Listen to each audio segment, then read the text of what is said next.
নমস্কার, আমি সুরশ্রী দত্ত পরিবেশন করতে চলেছি বিদ্রোহী কবি কাজী নজরুল ইসলামের লেখা লিচু চোর।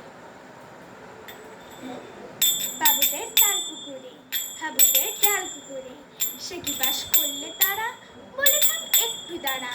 পুকুরের ওই কাছে না লিচুর এক গাছ আছে না, হতে না আসতে গিয়ে ইয়া বড় কাস্তে নিয়ে গাছে গিয়ে যেই চড়েছি ছোট এক ডাল ধরেছি। ও বাবা মরাত করে পড়েছি সরাত জোরে, পড়বি পর মালির ঘাড়ে, সে ছিল গাছের ডারে। বেটা ভাই বড় নচ্ছার, দুমাদুম গোটা দুচ্ছার, দিল এক কিলো ঘুষি একদম জোরসে ঠুসি। আমিও বাগিয়ে থাপড়, লেহাবা চাগিয়ে কাপড়, লাফিয়ে ডিন্ন দেয়াল, দেখি এক ভিড়ে শেয়াল। আরে দেখ শেয়াল কোথা, ভেলোটা দাঁড়িয়ে ওঠা, দেখেছেই আটকে ওঠা, কুকুরও করলে ছোটা। আমি কই কম্ব কাবার, কুকুরেই করবে সাবার।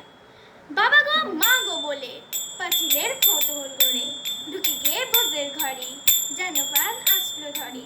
যাবো ফের কানমুলি ভাই, চুরিতে আজ যদি যাই, তবে মোর নাম ইনছা, কুকুরের চামড়া খিচা। সে কি রে যায় রে ভোলা, মাগলি রে কিডনি গুলা, কি বলিস ফের হপ্তা, সব বান্না খপ্তা। নমস্কার।